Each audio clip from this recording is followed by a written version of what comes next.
Il y a des histoires qui divertissent, et il y a des animés qui vous transpercent, ceux qui s'incrustent dans votre mémoire comme des cicatrices. Aujourd'hui, on va tenter de comprendre pourquoi des œuvres comme Berserk ou Evangelion nous hantent depuis des années. Spoiler, ce n'est pas seulement à cause des combats épiques, c'est parce qu'ils répondent à des questions qu'on n'ose même pas se poser. Et si je vous disais que Dragon Ball et Devilman Crybaby parlent au fond de la même chose, que One Punch Man et SNK sont les deux faces d'une même médaille philosophique. Je m'appelle Cortano, et voici comment ces animés ont détruit et puis reconstruit ma façon de voir le monde.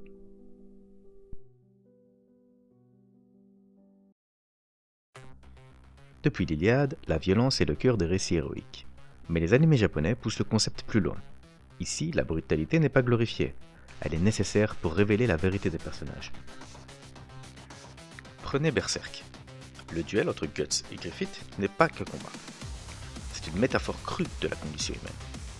Griffith, prêt à sacrifier ses amis, ses rêves et même son corps pour atteindre son idéal, incarne à lui seul la citation de Machiavel. Les hommes oublient plus vite la mort de leur père que la perte de leur patrimoine. Mais Griffith va plus loin. Il sacrifie les deux, son humanité et ses compagnons, pour un royaume qui n'existera jamais vraiment. Et Guts, lui, nous montre l'autre face de cette pièce. Quand tout vous est arraché, quand la trahison vous laisse vide, il ne reste qu'une option, avancer quand même. Quand j'ai découvert Berserk pour la première fois, je m'attendais à un simple récit sombre. Ce que j'y ai trouvé, c'est bien plus qu'une histoire, une leçon de survie. Guts ne gagne pas ses combats, il les survit, une épée à la main et une rage au cœur. Et c'est ça le vrai message. Parfois la vie vous arrache tout, et la seule victoire possible, c'est de refuser de s'arrêter. Devilman Crybaby pousse cette idée encore plus loin. La scène finale n'est pas une apocalypse, c'est l'adolescence portée à son paroxysme. Ce moment où votre corps change, où la société vous rejette et où vous devez choisir. Vous conformer ou embrasser ce que vous êtes, même si c'est monstrueux. Jusqu'où irez-vous pour être accepté ? Demanda Kira en hurlant. La réponse, c'est qu'il n'y a pas de bonne réponse, juste des choix déchirants. Et puis il y a Chainsaw Man. Denji n'est pas un héros, c'est un miroir brisé de notre époque. Un gars à qui on a tout pris, qui n'a même plus de rêve, juste des besoins basiques, manger, baiser, ne pas mourir. Quand il hurle « Je veux être aimé », alors qu'il est couvert de sang, c'est notre propre désespoir qui crie à travers lui. Deviens ce que tu es, lui dit-on. Même si c'est un monstre, même si ça fait mal, même si personne ne vous aimera pour ça. Mais si la violence est un langage, que nous dit-elle sur nous ? Que sommes-nous prêts à sacrifier pour exister ? Dans Evangelion, Shinji dans son Eva n'est pas un pilote, c'est un prisonnier. Prisonnier de sa peur, de son père, et d'une machine qui le maintient en vie tout en le détruisant. À quoi ça vous fait penser ? À nos téléphones ? À nos emplois ? Evangelion ne parle pas de robots géants, il parle de notre propre cage. Dr Stone pose une question troublante. Et si la science était notre nouvelle religion ? Senku reconstruit le monde avec la méthode scientifique. Mais pourquoi ? Pour sauver l'humanité ? Ou parce que sans la science, il n'y a plus de raison d'exister ? La connaissance est un outil, mais quand elle devient un dogme, elle ressemble étrangement à une foi. Et Pokémon. Sacha a 10 ans depuis 25 ans. Dans un monde qui le pousse à devenir adulte, il choisit de rester libre. Et si le vrai luxe, aujourd'hui, c'était de pouvoir refuser de grandir ? Le tombeau des Lucioles ne vous montre pas la guerre. Il vous montre ce qu'elle laisse derrière elle. 2 enfants qui meurent sans gloire, sans héros, sans leçon morale. Pas de méchants à blâmer, pas de gentils à célébrer. Juste l'absurdité d'un système qui broie les innocents. La vraie horreur, ce n'est pas la violence, c'est sa banalité. Si la technologie et la guerre nous aliènent, que se passe-t-il quand on nous donne le pouvoir ? Dans Death Note, Light croit contrôler le destin, mais il est joué par son propre ego.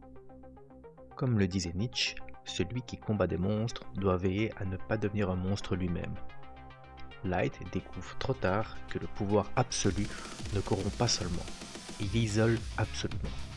Plus il devient puissant, plus il se retrouve seul, prisonnier de son propre jeu. Deku, lui, se brise les os pour devenir un héros. Le prix de l'excellence, c'est soi-même. Un thème cher à la société japonaise où le groupe prime sur l'individu. Je me suis reconnu dans Deku.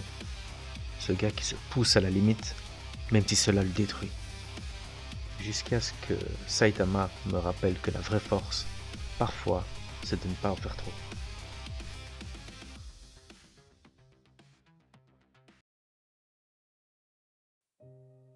Dragon Ball nous offre quelque chose de rare. Un héros qui se bat uniquement pour le plaisir. Goku n'a pas de traumatisme à venger, pas de royaume à conquérir. Il aime simplement le défi, la progression et cette joie pure de se dépasser. Chaque combat est une occasion d'apprendre. Chaque adversaire un maître potentiel.